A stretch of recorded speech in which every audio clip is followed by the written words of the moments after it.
I always thought breakups were hard, but I had no idea how twisted things could get until I broke up with Mike. We dated for 2 years, and it wasn't bad at first. But then he got obsessed, controlling. So I ended it. And honestly, I thought that was the end of it. I blocked his number, blocked him on social media, the usual. A clean break, right? Well, about a month after we broke up, I decided to jump back into dating. I set up a profile on a dating app, one of those swipe right, swipe left kind of things, and matched with this guy named Adam. He was exactly my type, tall, dark, into books and hiking. We exchanged a few messages and decided to meet for coffee. He seemed too good to be true, but I ignored my gut. The day of the date, I walked into the coffee shop, and there he was, Adam. But something felt off. He wasn't as confident in person as he'd been online. He barely looked me in the eye. Then, out of nowhere, he starts asking these weirdly specific questions. He knew things about me that I hadn't mentioned. Favorite bands, childhood memories, even the color of my old bedroom walls. I was uncomfortable, but I stayed polite. Maybe he'd done some deep dive on social media or something. But halfway through the coffee, he blurts out, "I have to confess something. I'm not Adam. My name's Chris, and I've been talking to you because, well, I know Mike." At that moment, my stomach dropped. Mike, my ex. Chris explained that Mike had made a bunch of fake profiles on the dating app, using pictures of different guys, creating personalities based on the types of men I'd be attracted to. He specifically targeted me, hoping I'd match with one of them. And once I did, Mike made Chris, his coworker, meet me to try and get more information about my dating life. I stood up, my heart pounding, but before I could leave, Mike himself walked into the coffee shop. I swear, I've never seen someone's face twist with so much satisfaction. He just stood there, watching me, like he'd planned this all along. I ran out of that place and reported him to the app, blocked him again, and deleted everything. But for weeks, I couldn't shake the feeling that he was still watching me, waiting. I never went back to online dating. When I first met Tom, he was everything I thought I wanted, charming, attentive, and always making me laugh. We were together for about 3 years, and it started out so great. But as time went on, things changed. He became toxic, obsessed with where I was, who I was with. By the time I realized how toxic the relationship had gotten, it was too late. He had already sunk his claws in. When I finally worked up the courage to leave him, I had no idea just how far he'd go to keep a hold on me. After we broke up, I was relieved to move on. I started dating again, and things were finally looking up. I even met someone new, David, a sweet, laid-back guy who was the complete opposite of Tom. For a few weeks, life felt normal again, and I was happy. But then, Tom started showing up at my apartment. At first, it seemed innocent. He claimed he'd forgotten a few things, a hoodie, an old book, a phone charger. The first time he came by, I was alone, and I didn't want any drama. I let him grab his stuff and leave. No big deal, I thought. But then, just a week later, he showed up again.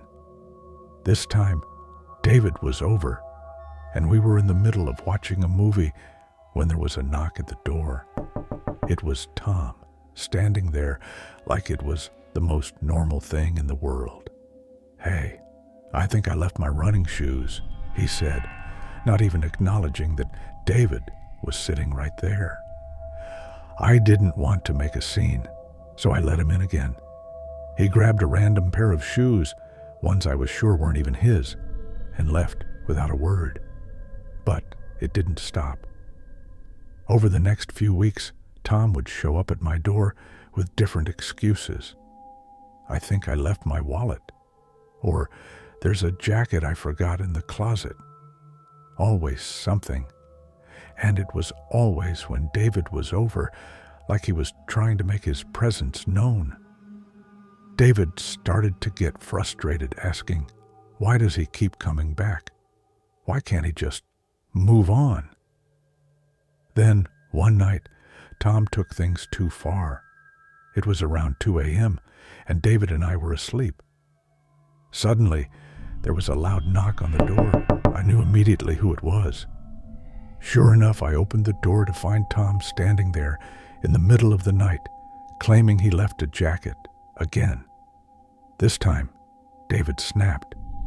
He got up and told Tom to leave, to never come back. But Tom just stood there with this eerie calm, staring right through us. Before he finally turned to go, he said something that still chills me to this day. "You'll regret this, both of you." That was the last time he showed up, but I couldn't shake the feeling that he was still watching. I changed the locks, installed cameras, and became hyper-aware of my surroundings. Every time I opened the door, I was afraid Tom would be on the other side, claiming he forgot something else. But this time, I knew it wouldn't just be a jacket. When I first met Greg, things were perfect.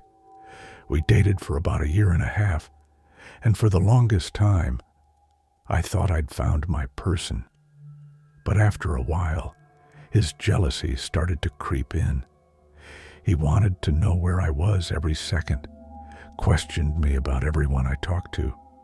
It got to the point where I couldn't even hang out with friends without him blowing up my phone. Eventually, I realized I was losing myself, and I broke things off. I moved out of the apartment we shared and found a cute little place across town, excited for a fresh start.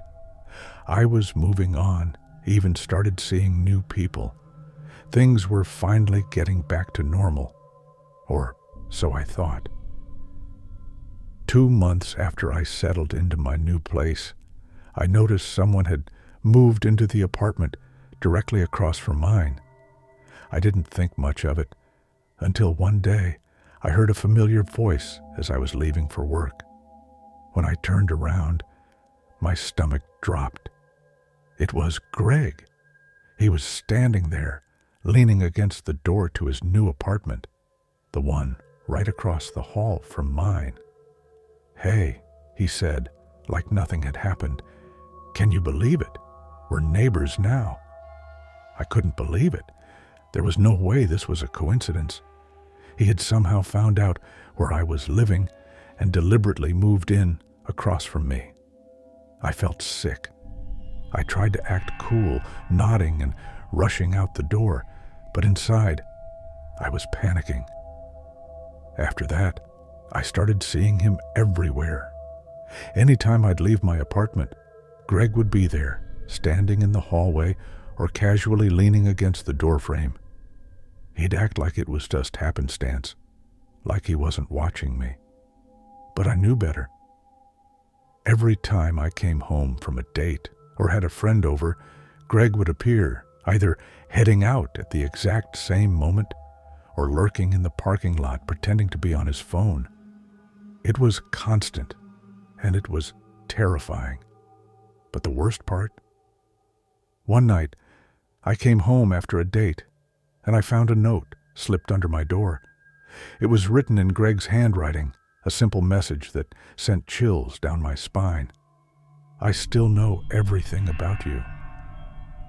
I went to the building manager, but there was nothing they could do. As far as they were concerned, Greg was just another tenant who hadn't technically done anything wrong. I felt trapped. I didn't have the money to break my lease, and moving wasn't an option.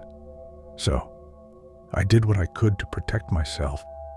blinds always closed, security cameras installed, and every time I left or entered my apartment, I checked the hallway, terrified I'd run into him.